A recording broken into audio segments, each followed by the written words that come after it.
Hello class में। हाँ, हाँ मैम, आज स्टूडेंट थोड़ा कम है, कल ना बहुत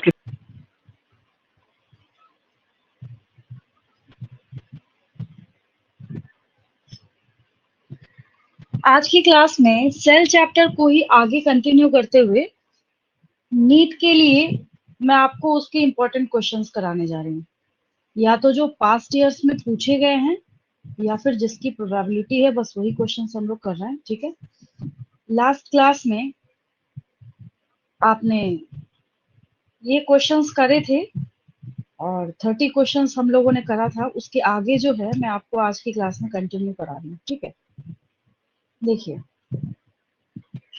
अगर आपको ये क्वेश्चन नजर आता है, क्या cell theory doesn't apply to, क्या आंसर होगा इसका? सेल थ्योरी आपको पता है क्या है?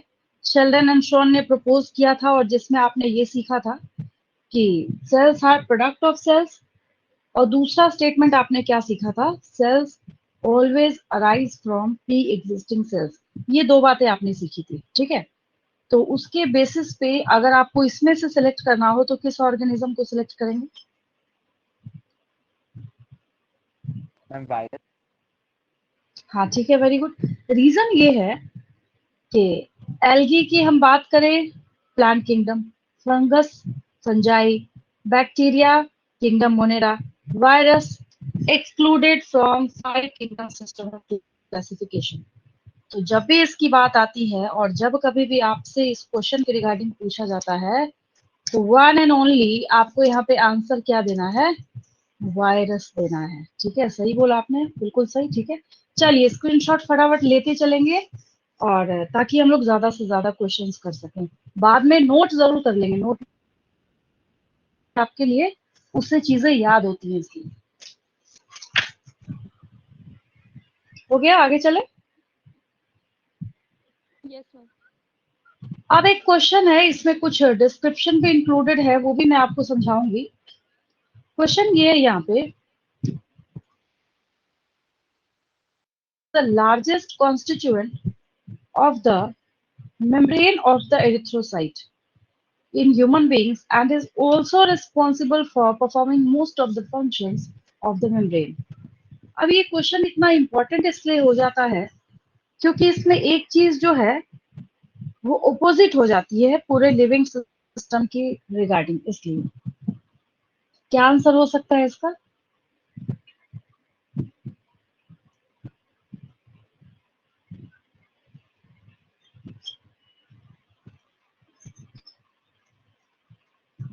Ma'am protein. ठीक है, वेरी गुड।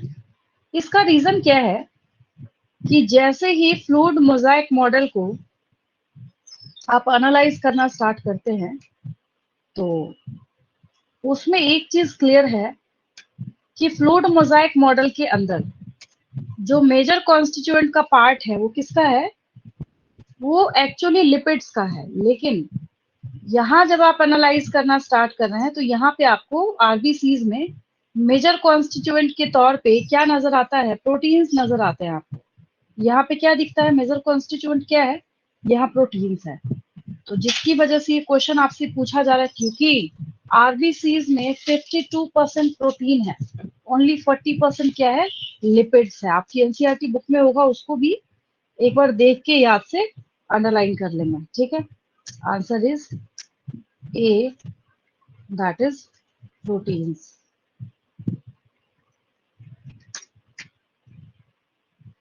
चलिए इस पेज का स्क्रीनशॉट लेंगे।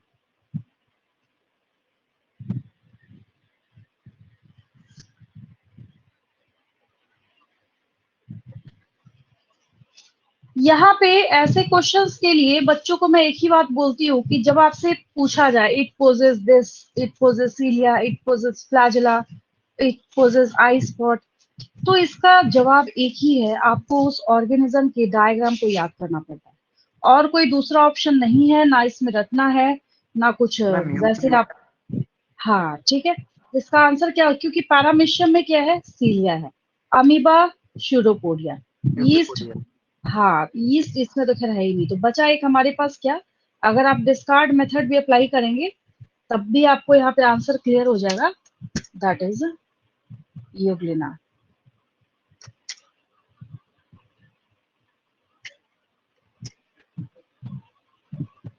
B option is Euglena.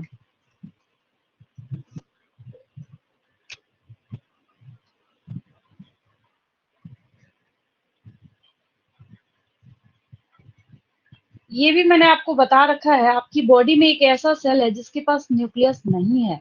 In humans which cell lacks a nucleus. देखिए फटाफट किसमें नहीं है न्यूक्लियस। स्ट्रक्चर को याद करेंगे तुरंत पता चलेगा। Ma'am RBC. हाँ ठीक है, वेरी गुड। आरबीसीज के स्ट्रक्चर को जब आप देखेंगे, कभी भी आज तक लाइफ में आपने आरबीसी का ऐसा इमेज देखा ही नहीं होगा जो आपको क्या करे, जो आपको ये शो कर दे और ये बता दे कि इसके पास न्यूक्लियस है। आरबीसी के पास न्यूक्लियस नहीं होता है, ठीक है, याद रखेंगे। चलिए ये भी अच्छा क्वेश्चन है और बच्चे इसमें भी कंफ्यूज होते हैं, बट आपको नहीं कंफ्यूज होना इसमें, इसको याद रखें।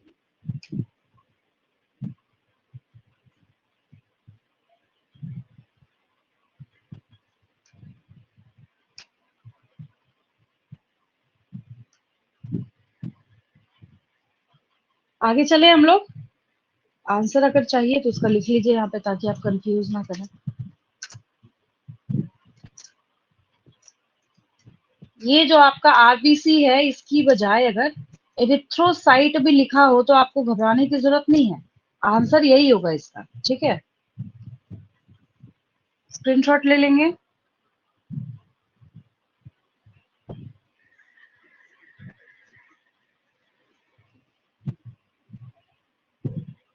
Next question. मैंने आपको ना एंडोमेम्ब्रेन सिस्टम के ऊपर अच्छा खासा नोट सिखाया था और बहुत अच्छा खासा डिस्क्रिप्शन भी दिया था, स्पेशली एंडोमेम्ब्रेन सिस्टम ही सिखाने के लिए, क्योंकि ये बहुत ज्यादा, और मैंने आपको बोला भी था, और ये सब आपको पीवाईक्यू दिख रहे हैं। ये जितने क्वेश्चंस अभी मैं आपको करा रही हूँ ये सब के सब पास्ट ईयर क्वेश्चंस हैं, आप ढूंढेंगे आपको मिल जाएगा। तो एंडोमेम्ब्रेन सिस्टम का पार्ट जो नहीं है, नॉट पूछा जा रहा आपसे, which organelle is not considered as a part of the endomembrane system. अगर कोई बच्चा ऐसा होगा जिसको एंडोमेम्ब्रेन सिस्टम नहीं पता होगा, हाँ ठीक है, वेरी गुड, कि क्या होता है तो पूछ लेंगे एक बार मेरे से, ठीक है। और ऐसे मैं ये बताऊं अगर आपको कि एंडोमेम्ब्रेन सिस्टम होता क्या है, तो एंडोमेम्ब्रेन सिस्टम का मतलब है कि सेल के वैसे पार्ट्स, सेल के अंदर के ऐसे ऑर्गेनल्स जिनका काम आपस में कोऑर्डिनेटेड होता है, जिनका फंक्शन एक दूसरे के साथ कोऑर्डिनेटेड होता है, हम लोग उनको क्या कहते हैं, पार्ट्स ऑफ एंडोमेम्ब्रेन सिस्टम, याद रहेगा, ठीक है। और एंडोमेम्ब्रेन सिस्टम के पार्ट क्या क्या सिखा रखे हैं मैंने आपको, तो इसके पार्ट के तौर पे आपको याद रखना है, सबसे पहले एंडोप्लाज्मिक रेटिकुलम। एंडोप्लाज्मिक रेटिकुलम के पास गोल्जी अपरेटस, उसी के साथ एसोसिएटेड, मतलब चिपका नहीं होगा, उसके पास में होगा। देन आपके पास गोल्जी अपरेटस ही लाइसोसोम बनाता है, देन लाइसोसोम, और फिर आपके पास वेक्यूल। तो यहाँ पे ऑड कौन सा बच गया, एक ही ऑप्शन आपके पास ऑड बच गया, that is chloroplast.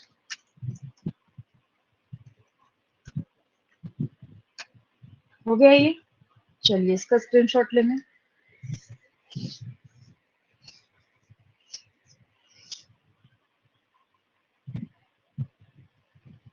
Next question, which organelles are found only in animal cells।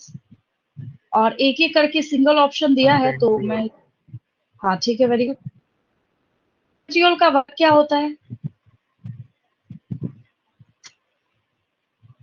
क्या वर्क होता है सेंट्रियोल का, मैंने आर की जगह इज कर दिया क्योंकि एक ऑप्शन में एक ही लिखा है मैंने, इसलिए। विच organelle is found only in animal cells, centriole बिल्कुल सही आंसर है। अब मुझे एक चीज आपसे पूछना है और ये जानना है, what's the function of centriole, centriole का क्या फंक्शन होता है, याद करेंगे।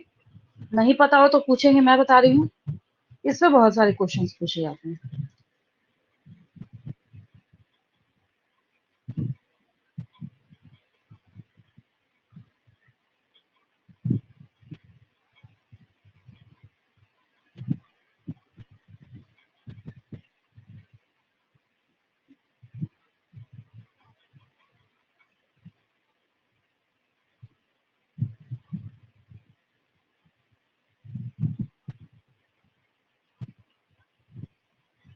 देखिए नहीं आता तो एटलीस्ट रिप्लाई करेंगे उधर से, ताकि मैं थोड़ा स्पीड अप करूं इसको। देखिए मैम एक एक बार आप चीज बता मैं, दीजिए। हाँ देखिए, सेल के डायग्राम को जब आप देखेंगे ना, सेल के डायग्राम को जब एनालाइज करेंगे, तो सेल के डायग्राम में हमेशा आपको एक चीज नजर आएगी।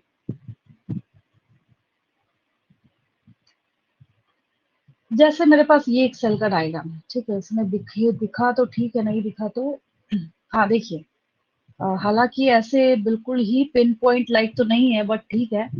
एनिमल सेल है तो उसमें आपको सेंट्रियोल जो है वो मार्क करा जाएगा, सेंट्रियोल जो है वो दिखाया जाता है आपको। और ये जो है यहाँ पे माइक्रोट्यूब्यूल्स जो लिखा हुआ है, ये दोनों एक दूसरे के ऊपर, ये जो सिलिंड्रिकल स्ट्रक्चर है, ये ब्राउन या ऑरेंज जो भी कलर है, और ये जो सिलिंड्रिकल स्ट्रक्चर है, दोनों एक दूसरे पे 90 डिग्री का एंगल बना के रहते हैं। और ये जिस स्ट्रक्चर के अंदर होते हैं उसको हम लोग सेंट्रोजोम कहते हैं। तो कहते हैं ईच सेंट्रोजोम कंटेन्स 2 सेंट्रियोल्स, एक सेंट्रोजोम के अंदर 2 सेंट्रियोल्स होते हैं, ठीक है। अब इसको डिटेल में, ये तो जब मैं आपको बता रही थी सेल का एक ओवरव्यू, तब मैंने आपको बताया था। अब आगे अगर आपको और अच्छा समझना है, ये देखिए, अब वहां से हमने क्या किया, इन दोनों सेंट्रियोल्स को बाहर निकाल लिया, ठीक है। अब एक 2D पेपर पे 3D डायग्राम को दिखाना बहुत मुश्किल है। ये जो दोनों सिलिंड्रिकल स्ट्रक्चर है वो दोनों एक दूसरे के परपेंडिकुलर है। परपेंडिकुलर का मतलब आप समझते हैं, 90 डिग्री का एंगल बनाते हैं, ठीक है। अब अगर इसको ना ऐसे कट करके आप अगर एनालाइज करें, ये सब के सब क्वेश्चन, अभी तुरंत आपको एक क्वेश्चन मिलेगा कि विच type of arrangement is represented by ultra structure of centrioles. तो वहां पे आपको 9+0 अरेंजमेंट लिखना है। पता है क्यों? इसको डायग्रामेटिक व्यू जो है वो यहाँ पे आपको देखना है ध्यान से। अब आप इसका नंबर काउंट कीजिए, 1 2 3 4 5, मतलब ट्रिपलेट का नंबर आपको काउंट करना है। किसका? ट्रिपलेट का, ठीक है। 5 6 7 8 और 9 ट्रिपलेट दिख रहा है हर एक बच्चे को। ये ट्रिपलेट जो है, मतलब 3 3 की जो तिकड़ी है यहाँ पे, वो 9 है, यानी कि टोटल 27 हो गए। टोटल क्या हो गए? ये 27 हो गए। एक ये भी क्वेश्चन पूछा था कि कितने फाइब्रिल्स जो है प्रेजेंट होते हैं सेंट्रियोल के अल्ट्रा स्ट्रक्चर में, तो ये कितने होंगे? 27 हो जाएंगे, क्योंकि 9 × 3 क्या होगा? 27 होगा। और बीच में यहाँ पे कोई फाइब्रिल नहीं होता, ये हब, इसको सेंट्रल हब बोला जाता है। और ये सेंट्रल हब भी जो है, जैसे कैसे चक्के होते हैं, जो व्हील्स होते हैं, तो उसमें जैसे बीच में प्रेजेंट होता है हब, एग्जैक्टली उसी तरीके से यहाँ पे भी क्या है, कार्टविल लाइक ये स्ट्रक्चर शो कर रहा है। और बीच में एक प्रोटीन का बना हुआ सेंट्रल हब होता है। और साइकिल में जैसे स्पोक्स होते हैं ना, अच्छी बात ये है कि यहाँ भी हम स्पोक्स ही बोलेंगे इनको। ये सारे अब 9 ट्रिपलेट्स हैं, तो स्पोक कितना चाहिए? 9। आप इसको गिन के देख लीजिए, टोटल 9 होगा, 1 2 3 4 5 6 7 8 9, ठीक है। तो 9 स्पोक्स हैं, सेंट्रल हब 1 है, ट्रिपलेट 9 है, टोटल माइक्रोफाइब्रिल्स कितने हो गए? 9 × 3 = 27। हर एक स्टेटमेंट इसमें से क्वेश्चन। और अभी अभी मैं पूछ रही हूँ आपसे, एक और क्वेश्चन आपका क्या बनेगा? Which of the following helps in formation of spindle fibres during cell division. Cell division जब आ रहा था और सेल डिवीजन जब चैप्टर चल रहा था, तो मैंने आपको बार बार एक चीज समझाई थी। मैंने बोला भाई क्रोमोसोम्स जो है पोल की तरफ जा रहे हैं, और पोल की तरफ पुल अगर हो रहा है तो कौन कर रहा है? स्पिंडल फाइबर कर रहा है। तो अभी मैंने आपसे क्वेश्चन पूछा था, what is the function of centrioles. तो सेंट्रियोल्स क्या करते हैं? सेंट्रियोल्स सेल डिवीजन में हेल्प करने का काम करते हैं। बिना सेंट्रियोल के आप सेल डिवीजन जो है उसको अज्यूम नहीं कर सकती है। जब भी होगा तो कौन हेल्प करेगा उसमें? सेंट्रियोल हेल्प करेगा। बात समझ आई? तो सेंट्रियोल का और क्या वर्क है? It helps in formation of spindle fibres. याद रहेगा क्या करता है ये? स्पिंडल फाइबर फॉर्मेशन में हेल्प करता है। अब समझ आ गया? समझ आ गया? Yes ma'am. और प्लांट्स में हम सेल डिवीजन देखेंगे तो वहां पे सेल प्लेट फॉर्मेशन के थ्रू होगा। इसलिए ये अभी जो आपने क्वेश्चन करा, जहां पे मैंने आपसे पूछा कि कौन है जो सिर्फ आपको कहाँ मिलेगा? एनिमल सेल्स में मिलेगा, तो आपने टिक करा सेंट्रियोल के ऊपर, ठीक है। तो सेंट्रियोल सिर्फ आपको, बाकी माइटोकॉन्ड्रिया प्लांट्स में भी होगा, एनिमल्स में भी होगा, गोल्जी एपरेटस दोनों में होगा, क्लोरोप्लास्ट प्लांट्स में ही होगा। लेकिन ये क्वेश्चन प्लांट्स के लिए नहीं है, ये एक्सक्लूसिवली एनिमल्स के लिए पूछा जा रहा है। Right answer is centriole. ठीक है, इसमें बहुत सारे क्वेश्चंस हैं। ठीक है, आगे देखिए। अगर ये भी आपको मैंने करा रखा है, which is the biggest animal cell? Ostrich. हाँ, एग ऑफ एन ऑस्ट्रिच कर रखा है आपने।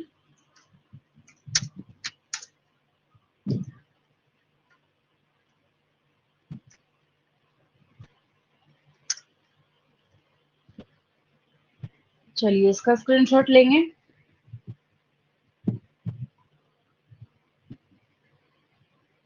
आगे देखिए। अच्छा क्वेश्चन है बहुत आसान, बस उसको थोड़ा सा यहाँ पे ट्विस्ट करा गया है।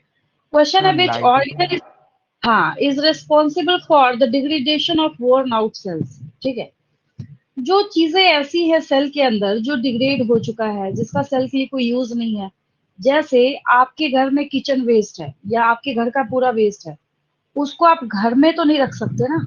सबसे पहली टेंशन होती है कि इसको कैसे घर से बाहर करा जाए। ठीक है, तो एग्जैक्टली उसी तरीके से अब सेल बेचारा क्या करे।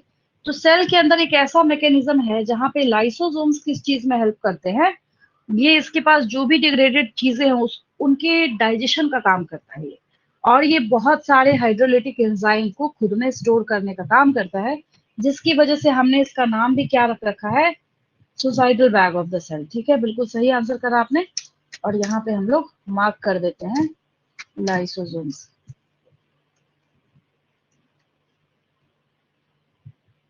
चलिए स्क्रीनशॉट लीजिए, आगे बढ़ते हैं हम लोग।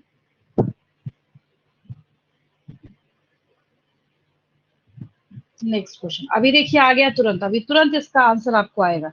दिस ऑर्गेनेल पोजेस 9+0 स्ट्रक्चर, तब क्या होगा? सेंट्रियोल। Very good. अभी देखिए तुरंत इस क्वेश्चन का आंसर चेंज हो जाएगा। अभी आंसर है सेंट्रियोल, नो डाउट। ठीक है, अभी पहले मैं इसको मैम अगर आंसर 9+2 होगा तो वो शायद वो फ्लैजिला है। हो जाएगा। सबसिलिया फ्लैजिला एंड होगा। फ्लैजिला बोथ हो जाएगा। ठीक है, हमें एक और ऑप्शन देना पड़ेगा यहाँ पे। अब इसका आंसर हो जाएगा, अभी फिलहाल के लिए इसका आंसर क्या है, सेंट्रियोल है। ठीक है, ये ठीक है। इसका पहले स्क्रीनशॉट लेंगे।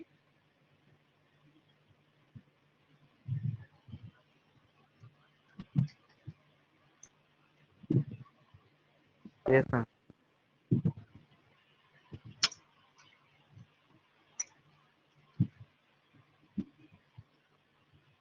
अब अगर मैं इस क्वेश्चन को चेंज कर दूं,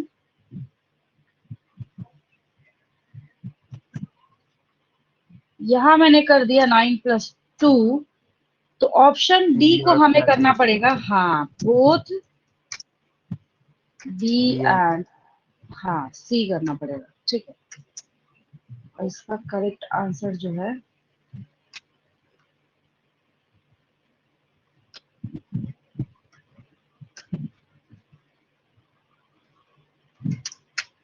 अब आप में से कुछ बच्चे ऐसे होंगे जिनको ये बात समझ नहीं आ रही होगी, समझ नहीं आ रही होगी, उनको एक बार मैं समझा देती हूँ।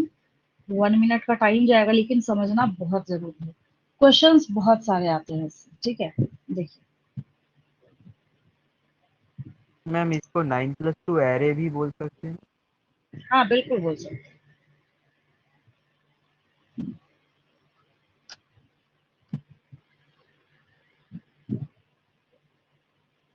बहुत सारे इमेजेस हैं, बट एनसीईआरटी का मैं इसलिए प्रेफर करती हूँ क्योंकि जो डायग्राम बेस्ड क्वेश्चन नीट के एग्जाम में आते हैं उसमें एनसीईआरटी के ही डायग्राम्स उठाए जाते हैं, ताकि आपके लिए फेमिलियर हो एग्जाम टाइम में। अब समझेंगे पहले ध्यान से मैं क्या बोल रही हूँ। अब एक फ्लैजिला है, क्या है, फ्लैजिला है। तो आपको ऐसे काटना है इसको, लॉन्गिट्यूडनली ट्रांसवर्स सेक्शन करना है। तो जब आप ट्रांसवर्स सेक्शन करेंगे तो आपको बिल्कुल ऐसा ही स्ट्रक्चर जो है माइक्रोस्कोप के अंदर दिखेगा। दूसरी बात, यहाँ से गिनना स्टार्ट करेंगे, 1 2 3 4 5 6 7 8 9। अभी जब आप देख रहे थे अल्ट्रा स्ट्रक्चर ऑफ सेंट्रियोल, तब आपको 9+0 अरेंजमेंट मिला था। रीजन ये था कि बीच में कोई वहां पे, वहां माइक्रोफाइब्रिल बोलते हैं, यहाँ माइक्रोट्यूब्यूल्स बोलते हैं। ठीक है, क्योंकि वहां बीच में कुछ था नहीं, वो एक सेंट्रल हब था, तो हम उसको 0 मान रहे थे। यहाँ पे इसके बीच में 2 माइक्रोट्यूब्यूल्स हैं, तो आउटसाइड में डबलेट्स कितने हैं, 9 है। और बीच में यहाँ पे माइक्रोट्यूब्यूल्स कितने हैं, 2 हैं। तो ये हुआ क्या, तो इसको हम लोग कहते हैं 9+2 अरेंजमेंट। क्या कहते हैं हम लोग इसको? 9+2 arrangement of ultra structure of cilia and flagella. भाई जो कि खुद एक माइक्रोस्कोपिक ऑर्गन का पार्ट है, हाउ इज इट पॉसिबल कि वो आपको ऐसे दिख जाएगा, ऐसे नजर आ जाएगा? तो ऑब्वियस है कि जब तक आप अल्ट्रा स्ट्रक्चर ना देखें आपको नजर नहीं आएगा माइक्रोस्कोप के अंदर। तो कुछ ऐसा स्ट्रक्चर जो है आपको यहाँ पे नजर आता है। और ये सब डबलेट्स हैं। क्या है ये? डबलेट्स हैं। तो एक लेवल जो है वो यही लेके चला जाएगा। अब ये रहा एक डबलेट, मतलब पेयर, और एक रहा ये डबलेट। अब एक और चीज ध्यान देंगे, जब दोनों डबलेट आपके पास यहाँ अवेलेबल है, तो इनके बीच में भी तो एक लिंकर है ना, that is known as inter doublet bridge. उसको हम लोग क्या कहते हैं? Inter doublet bridge. जो बीच में है सेंट्रल माइक्रोट्यूब्यूल, जो किनारे किनारे पे है, जो रिम पे बैठा है पेरिफेरल। पेरिफेरी का मतलब ही होता है बाउंड्री पे। तो पेरिफेरल माइक्रोट्यूब्यूल्स जो कि डबलेट के फॉर्म में है। प्लाज्मा मेम्ब्रेन तो है ही खैर इसके पास। और देन आपके पास क्या है यहाँ पे? सेंट्रल शीथ जिसने इनक्लोज करके रखा हुआ है सेंट्रल माइक्रोट्यूब्यूल्स को चारों तरफ से। और यहाँ पे क्योंकि 9 डबलेट्स हैं तो यहाँ भी रेडियल स्पोक का नंबर 9 होगा। सेंट्रियोल में भी रेडियल स्पोक का नंबर 9 होगा। वहां भी 9 थे पेरिफेरल पे, लेकिन वहां ट्रिपलेट्स थे और यहाँ डबलेट है। अब समझ आया सबको? क्लियर है बिल्कुल? चलिए इसका स्क्रीनशॉट लीजिए।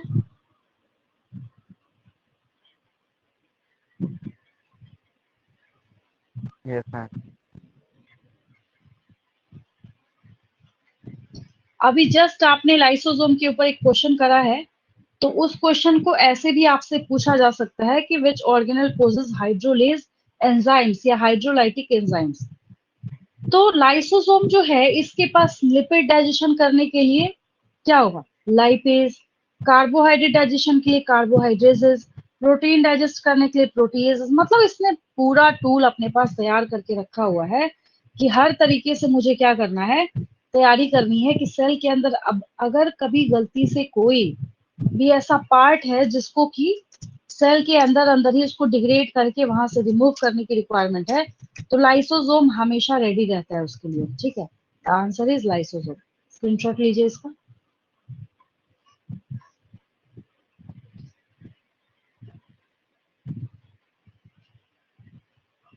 Which organelle possess circular DNA? Answer? Lysosome. और राइबोसोम। राइबोसोम। और ये मैंने बहुत अच्छे समझाया ये क्वेश्चन आपको, मुझे याद आ रहा है।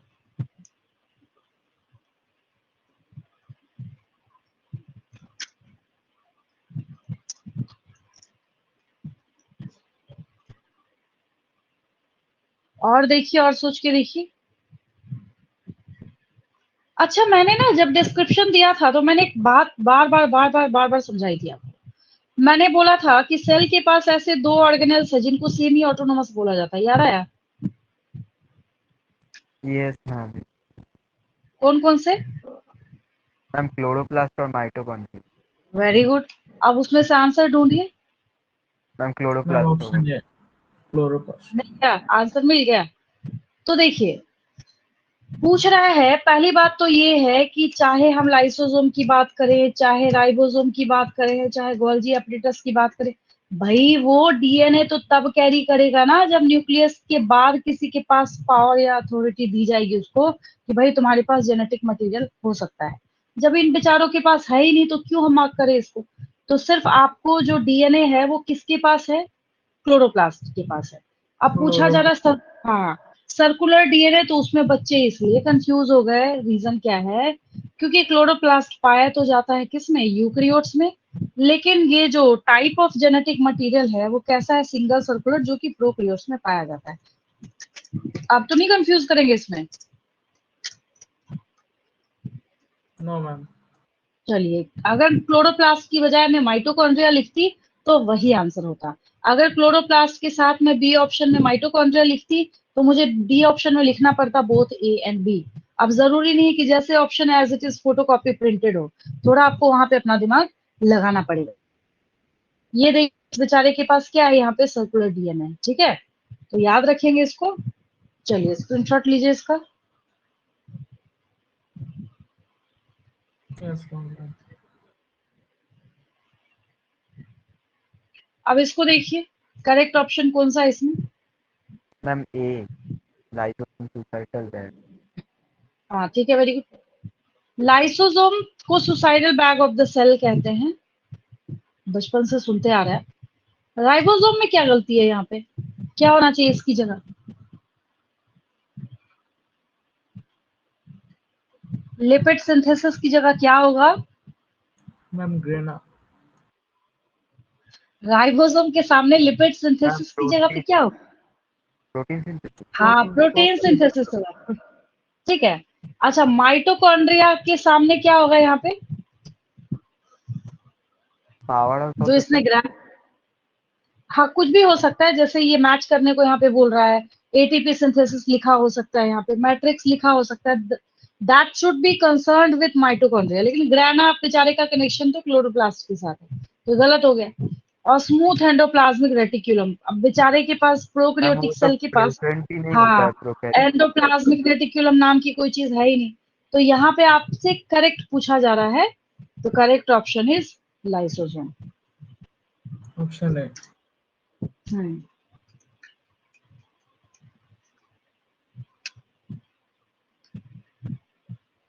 चलिए स्क्रीनशॉट लीजिए इसका।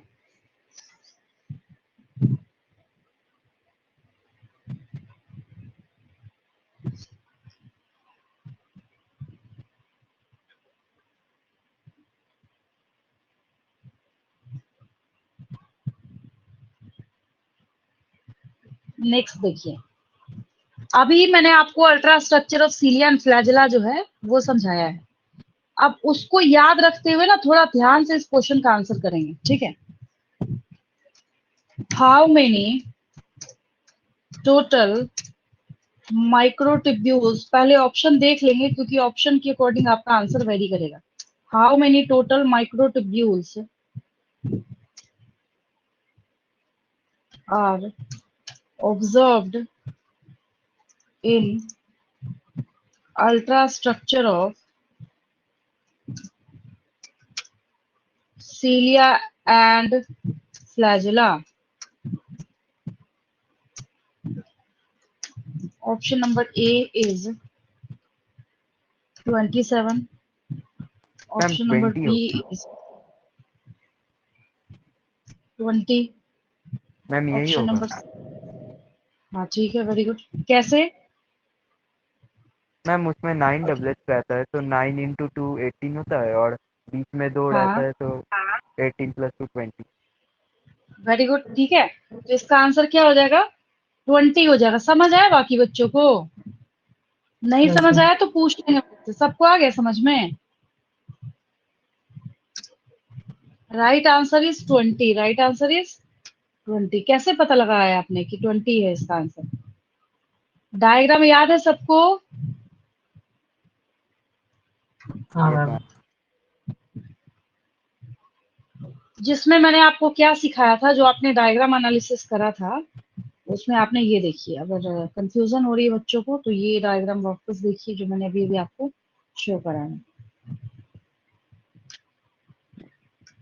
ये रहा 9। यहाँ पे क्या है देखिए, साइड साइड में पेरिफेरल माइक्रोट्यूब्यूल्स हैं, तो 9 इंटू 2 18 प्लस 2 20। ठीक है।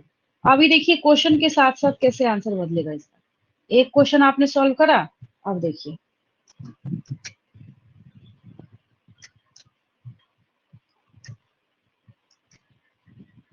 Next question.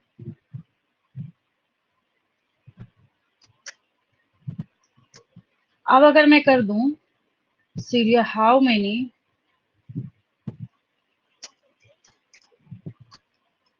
अब क्या होगा आंसर? 2। अब क्या? हाँ Two. ठीक है, वेरी गुड। देखिए आंसर बदल गया, 2 हो गया। फटाफट स्क्रीनशॉट लेते चलिए तो, फटाफट। Yes, ma'am. हाँ, now answer becomes 2।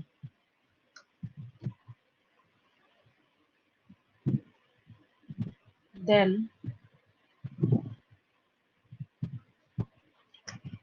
How many total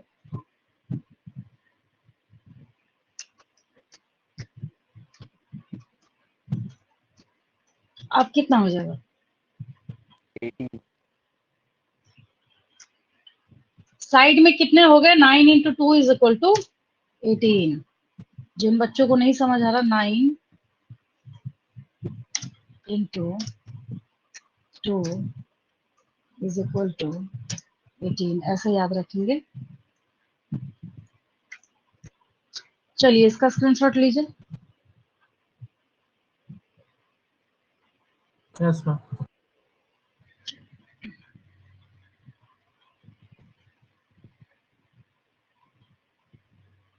अब एक क्वेश्चन को थोड़ा सावधानी से टिक करेंगे, अभी मैंने आपको समझाया तो है।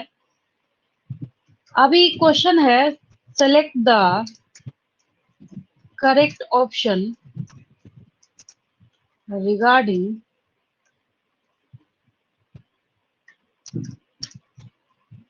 DNA in nucleus and mitochondria in a cell। आपको ऑप्शन पढ़ के ही समझ आएगा मैं क्या पूछना चाह रही हूँ।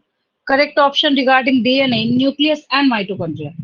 ऑप्शन ए है आपका लीनियर एंड लीनियर।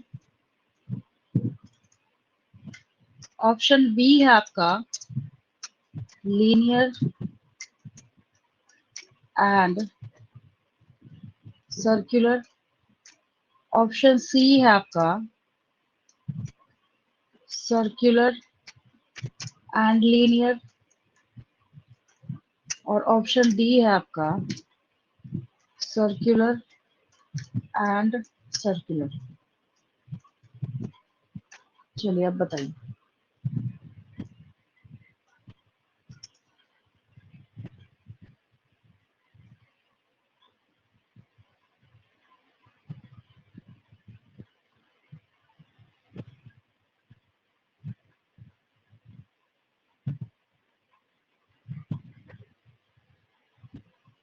आंसर बोलिए फटाफट, क्या होगा?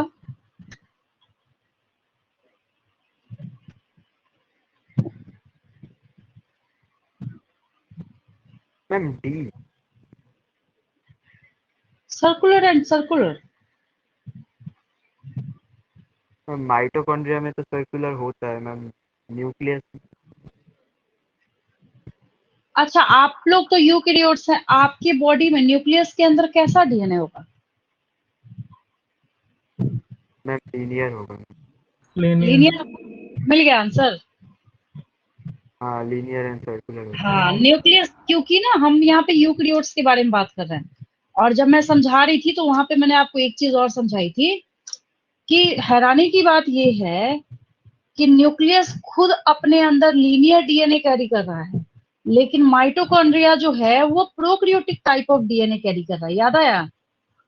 Yes, ma'am. Yes ma'am. अब देखिए, तो नीट के एग्जाम का तो काम ही आपको कंफ्यूज करना, आपको तो नहीं कंफ्यूज होना है। चलिए अब एक और ऐसा ही question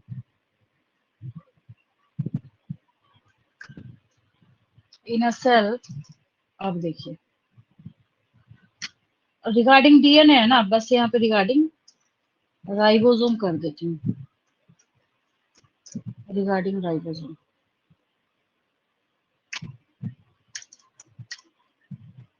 option A is 70s and 80s. Option B is 80s and 80s. Option C is, ये बहुत बार पूछा हुआ क्वेश्चन है, 80s and 70s।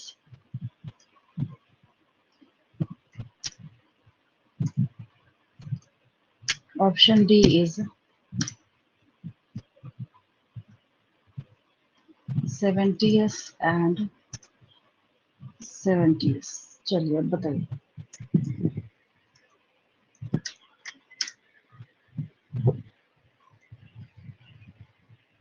Ma'am 80s and 70 है। यहाँ पे न्यूक्लियस की बजाय ना सेल होगा, ribosome in cell and mitochondria, cytoplasm and mitochondria.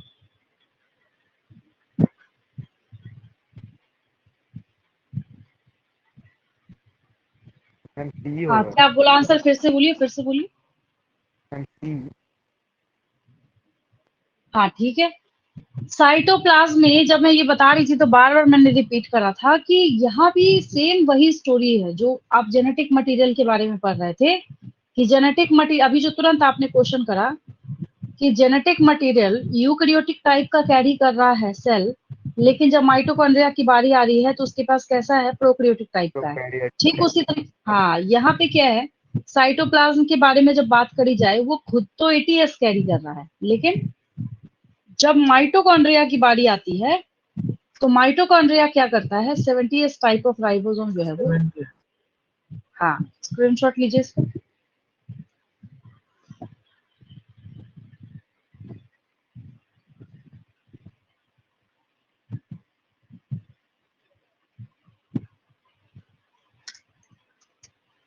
Which term is used for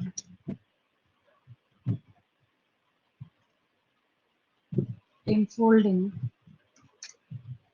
of mitochondria?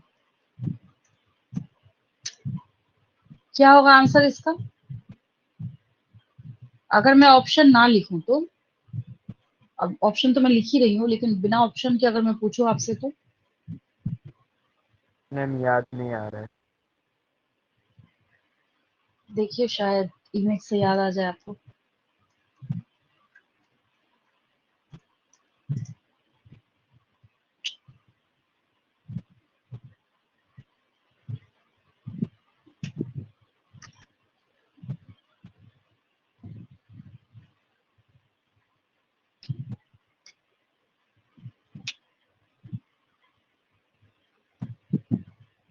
Ma'am देखिए, सिस्टर होगा। क्रिस्टा, क्रिस्टा जो यहाँ पे थोड़ा Yes, ब्लर है ना, हाँ क्रिस्टा है हाँ ये, क्रिस्टा प्लूरल करेंगे तो क्रिस्टी हो जाता है, ठीक है। थोड़ा ब्लर है शायद, शहर यस मैम, मिसाइल। आपने ये वाला बोला था।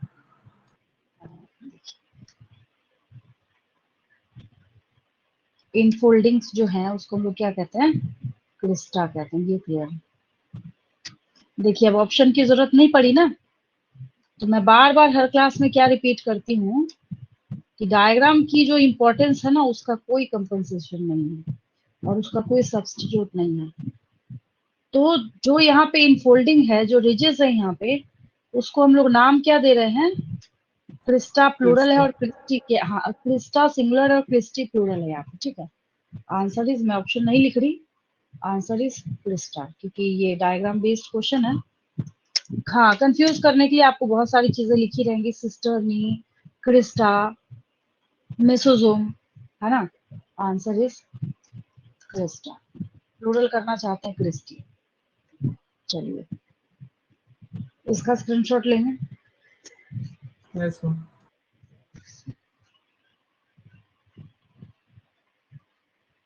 नेक्स्ट,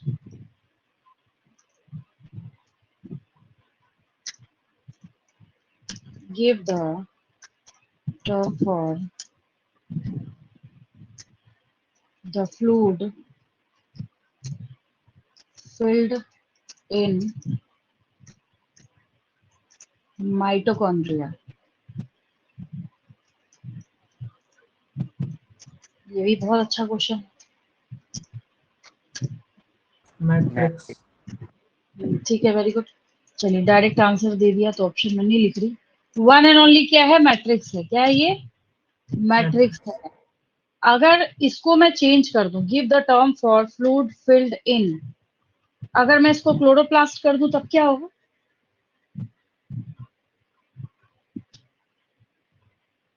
मैम अगर मैं क्लोरोप्लास्ट का एक बार टाइप। क्लोरोप्लास्ट अगर मैं इसको कर दूं,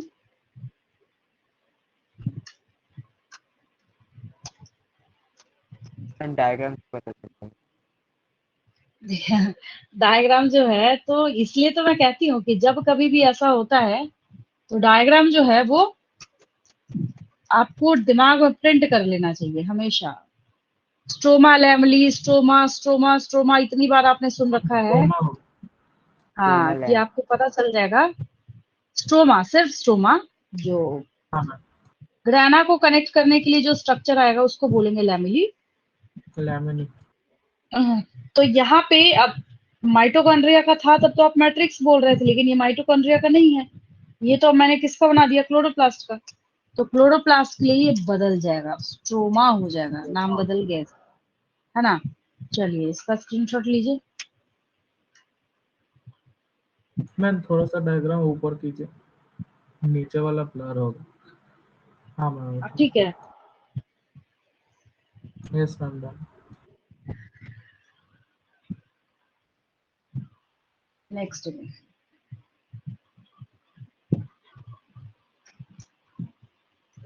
name the code of cilia and flagella. अभी अभी जो आपने अल्ट्रा स्ट्रक्चर देखा ना, तो उसके बाहर प्लाज्मा मेम्ब्रेन होता है, सो ठीक है।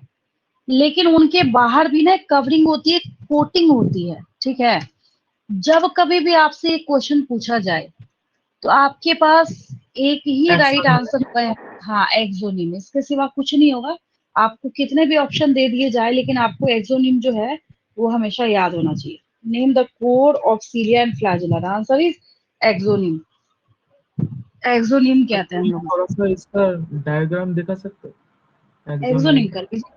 हाँ, उसी के बाहर जो है लेबल किया रहेगा एक्सोनिम। इसमें मैम थोड़ा डाउट हो रहा कुछ भी नहीं। अच्छा, प्लांट सेल देखा है आपने? है। Yes ma'am. देखा है ना। प्लांट सेल में सेल वॉल देखा है? Yes ma'am. तो प्लांट सेल में जो सेल वॉल आपने देखा है तो कहाँ होता है?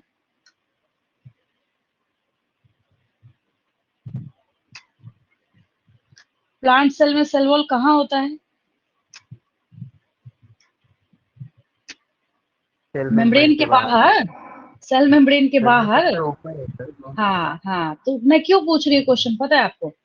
इसलिए पूछ रही हूँ, ठीक उसी तरीके से ये जो सारे आपको डबलेट, तो central microtubule, X Y Z जो भी दिख रहे हैं, तो इसके बाहर में जो कोर आपको दिख रहा है ना ऐसे, ठीक है, ये कोर जो इसका है उसको सिर्फ हम टर्म देते हैं एक्सोनिम, बस। समझ गए? जैसे प्लांट्स में मेम्ब्रेन के बाहर सेल वॉल है ना, तो यहाँ हम वॉल तो बोल नहीं सकते, फ्लेक्सिबल है ये, तो हम लोग उसको क्या नाम दे देंगे, एक्सोनिम बोलेंगे। क्या बोलेंगे? एक्सोनिम बोलेंगे। अब है समझ? हाँ, बस। Yes ma'am. ठीक है, चलिए स्क्रीनशॉट लीजिए, आगे बढ़ती हूँ।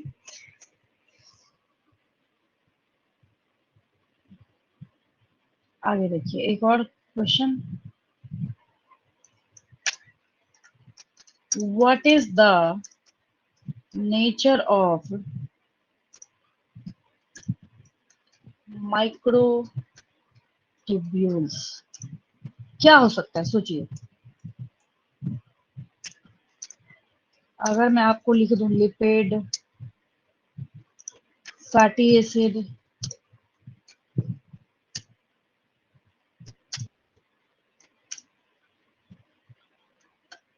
कार्बोहाइड्रेट, प्रोटीन, क्या हो जाएगा? Ma'am protein. हाँ ठीक है, very good. Answer is protein. एक चीज और मैं बता दूं, इस क्वेश्चन का एक और फायदा ये है, बच्चों से पूछा जाता है कि what is the nature of central hub in ultra structure of centriole. जानबूझकर क्वेश्चन लेंदी किया जा रहा है ताकि आप कंफ्यूज हो जाएं, बट वहां भी आंसर क्या होगा, प्रोटीन होगा। उसका जो सेंट्रल हब है वो भी प्रोटीनेशियस है, माइक्रोट्यूब्यूल्स जो पेरिफेरल है वो भी प्रोटीनेशियस है, इवन की जो स्पोक्स है वो भी प्रोटीनेशियस है, चाहे सेंट्रल माइक्रोट्यूब्यूल हो, सब के सब क्या है यहाँ पे, प्रोटीनेशियस है। ठीक है, तो कराया तो क्वेश्चन मैंने एक है, लेकिन इसके रिगार्डिंग आप ये सारी चीजें जो है वो याद रखेंगे कि सब के सब जो है वहां पे उनका नेचर क्या होगा, प्रोटीनेशियस ही होगा। ठीक है,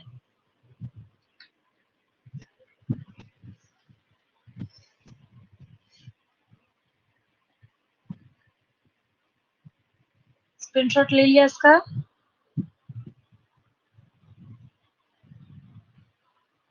यस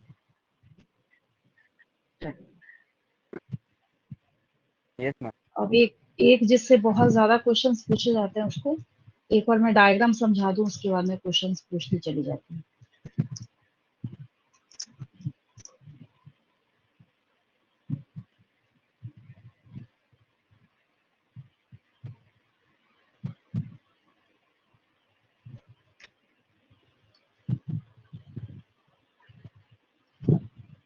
पास्ट ईयर क्वेश्चंस में जब आप नीट के क्वेश्चंस में देखिएगा, एनालाइज कीजिएगा, फटाफट क्वेश्चंस सुनते जाइए। पहले मैं टाइप समझा देती हूँ आपको। टाइप्स ऑफ क्रोमोसोम्स, यहाँ तक तो ठीक है। फिर आगे इसमें क्या ऐड करना होगा हम लोगों को? Types of chromosomes on the basis of positioning of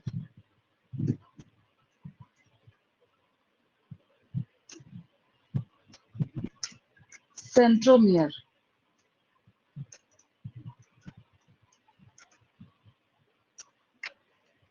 तो आपके पास टॉपिक क्या है? Types of chromosomes on the basis of positioning of centromeres. Centromere क्या होता है मैं बताती हूँ आपको। सेंट्रोमियर का मतलब है ये जो क्रोमोसोम आपको यहाँ पे स्ट्रक्चर दिख रहा है, इसके बीच में जो एक प्राइमरी कंस्ट्रिक्शन हो गया, तो ये जो प्राइमरी कंस्ट्रिक्शन है इसका नाम है सेंट्रोमियर। ये ब्लैक कलर से जो आपको स्ट्रक्चर दिख रहा है काफी डार्क सा, दैट इज सेंट्रोमियर। क्या कहते हैं हम लोग इसको? सेंट्रोमियर कहते हैं। सेंट्रोमियर और सेंट्रोजोम में बच्चे बहुत कंफ्यूज करते हैं, दोनों में जमीन आसमान का फर्क है। सेंट्रोमियर को कभी भी सेंट्रोजोम नहीं समझना, आपको समझ गए ना? अभी जो सेंट्रियोल बता रही थी ना, सेंट्रियोल जो आप पढ़ रहे थे, तो सेंट्रियोल प्रेजेंट होता है सेंट्रोजोम में। वो कहाँ सेंट्रोजोम, कहाँ सेंट्रियोल जो कि सेल डिवीजन में पार्ट लेगा, और कहाँ ये सेंट्रोमियर। तो कभी भी आपको कंफ्यूज नहीं करना है, मैं सिर्फ इसके बारे में सेंट्रोमियर बता रही हूँ आपको। इट्स सेंट्रोमियर, ठीक है। तो ये जो सेंट्रोमियर आपके पास यहाँ प्रेजेंट है और अवेलेबल है, तो इसकी क्या खासियत है इस सेंट्रोमियर की? ये जैसे जैसे अपनी जगह बदलेगा वैसे वैसे क्रोमोसोम के नाम को भी बदलने की क्षमता रखता है। वैसे वैसे क्या करेगा? क्रोमोसोम का नाम भी है वो बदल जाएगा। कैसे बदलेगा? तो अगर क्रोमोसोम बिल्कुल सेंटर में हो, ऐसा प्रेजेंट हो कि अपर साइड वाले क्रोमोसोम का आर्म और लोअर साइड वाले क्रोमोसोम का आर्म बराबर बराबर हो, इक्वल इक्वल हो, तो हम लोग इसको कहते हैं मेटासेंट्रिक। मेटा मतलब बीच में होता है। किसी भी चीज के पहले जब SUB सब लगा दिया जाता है तो बिलो हो जाता है, ठीक है। जैसे इंस्पेक्टर के नीचे की पोस्ट सब इंस्पेक्टर, हम लोग सब लगा देते हैं तो बिलो हो जाता है। तो हम यहाँ बोल रहे हैं सब मेटासेंट्रिक। तो हम यहाँ पे स्टेटमेंट क्या देते हैं? The centromere is slightly shifted away from the centre. थोड़ा सा शिफ्ट हुआ है, बट इतना जरूर शिफ्ट हुआ है कि एक पार्ट की लेंथ यहाँ पे ज्यादा है, वो दूसरा जो पार्ट है यहाँ पे उसकी लेंथ जो है वो कम है, ठीक है। दैट इज सब मेटासेंट्रिक। तो स्टेटमेंट कैसे पकड़ेंगे? Slightly shifted away from the centre, slightly लिखा होगा वहां, ठीक है। फिर एक्रोसेंट्रिक की जब बारी आती है तो centromere occupies the end position on chromosome. In that condition one chromatid arm बोलते हैं इनको, वन आर्म या one side arm is very short and another side arm is very long, that is acrocentric. और telocentric तो टेलो से पकड़ लीजिएगा यहाँ पे, टी फॉर टेलोसेंट्रिक और टी फॉर टर्मिनल, ये तो किनारे पे ही चला गया बिल्कुल खिसक के, तो टी फॉर टेलोसेंट्रिक। तो इन सब में से सबसे ज्यादा पूछा हुआ क्वेश्चन कौन सा है? टेलोसेंट्रिक सबसे ज्यादा पूछा हुआ क्वेश्चन है।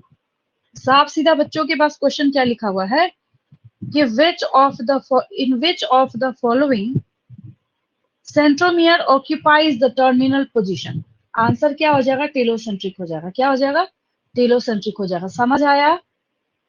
ये चारों कैसे एक्सप्लेन करेंगे आप समझ आया? इसका स्क्रीनशॉट लीजिए, बहुत अच्छा डायग्राम है। 11th में भी पढ़ाया था मैंने आपको, NCERT का ही सेम डायग्राम है। मेरी बात समझ आई? क्या बोला मैंने? Yes ma'am. अगर मैं इस बेसिस पे आपसे ये क्वेश्चन पूछ लूं, क्योंकि एक एक्सप्लेनेशन तो एक है लेकिन इसके ऊपर 10 क्वेश्चन है, ठीक है। अगर मैं आपसे क्वेश्चन पूछ लूं, in which type of chromosome centromere, not centrosome, दोनों डिफरेंट है, टोटली डिफरेंट है एक दूसरे से। In which type of chromosome centromere occupies the central position, तब क्या हो जाएगा?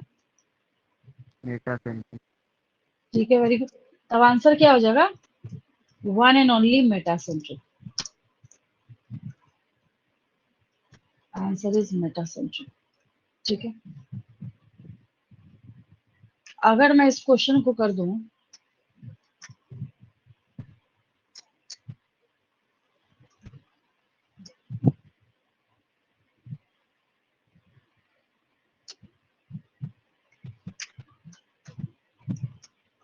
टर्मिनल पोजीशन, अब क्या हो जाएगा? टीलोसेंट्रिक। Very good.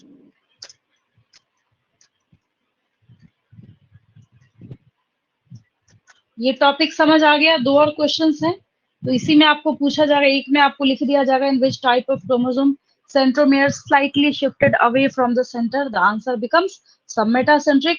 और दूसरे में आपको पूछा जाएगा in which of the following type of chromosome centromere is present like that one arm possesses very short length while another arm possesses very long length, तब क्या हो जाएगा वहां पे? एक्रोसेंट्रिक। क्या हो जाएगा? एक्रोसेंट्रिक। ठीक है, चलिए ये लास्ट वाला टॉपिक आपने कवर किया। अब इसमें एक क्वेश्चन और रह रहा है। Name the disc shaped structure present on centromere. अब क्या होगा? जो क्रोमोसोम्स होते हैं ना, क्रोमोसोम्स के सेंट्रोमियर के ऊपर ना जैसे बटन लगाते हैं ना आप शर्ट में, डिस्क शेप छोटा सा, वैसा ही बटन लाइक जो है वो स्ट्रक्चर होता है उसमें, उसको काइनेटोकोर कहते हैं। क्या कहते हैं?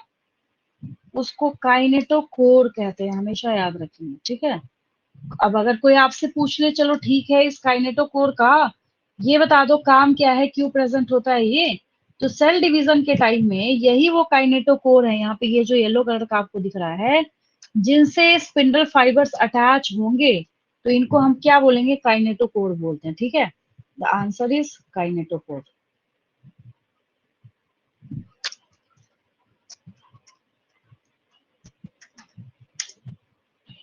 और इस सेंट्रोमियर के लिए क्या क्वेश्चन आएगा? Give the term for the primary constriction in chromosomes. वो तो ठीक है, लेकिन आप फंसिएगा कहाँ जब आपसे क्वेश्चन पूछा जाएगा कि give the term for secondary constriction in chromosomes. अब आप सोचने पे मजबूर हो जाइएगा कि ये सेकेंडरी कंस्ट्रक्शन कौन सी चीज है। तो एनसीईआरटी बुक में जब आप लास्ट पेज पे जाएंगे इस सेल चैप्टर के, ठीक है, तो सेल चैप्टर के लास्ट पेज पे जाएंगे तो आपको लिखा हुआ है वहां पे सैटेलाइट। क्या लिखा हुआ है? Satellite chromosome. तो एक्चुअली में क्रोमोसोम में एक ऐसा पार्ट होता है जो गलती से बाय डिफॉल्ट सेकेंडरी कंस्ट्रक्शन से बन जाता है, उसको हम लोग सैटेलाइट कहते हैं। ठीक है, ये है, देखिए कि इमेज अवेलेबल है। ऐसा ही एनसीईआरटी ने क्या किया है, एक क्रोमोसोम के आर्म में आपको करके शो करा हुआ है।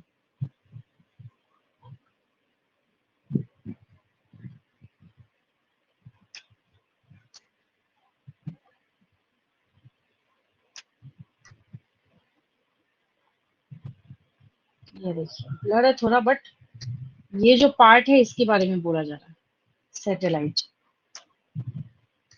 आपको सिर्फ क्वेश्चन दिया जाएगा सेकेंडरी कंस्ट्रक्शन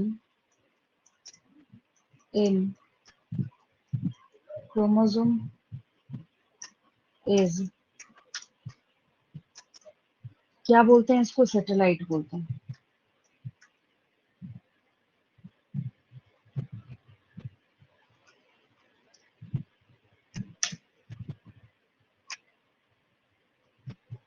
चलिए स्क्रीनशॉट लीजिए इस पेज का।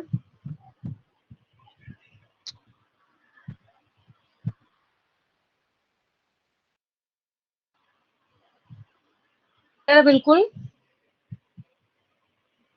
कोई डाउट नहीं किसी को? No ma'am.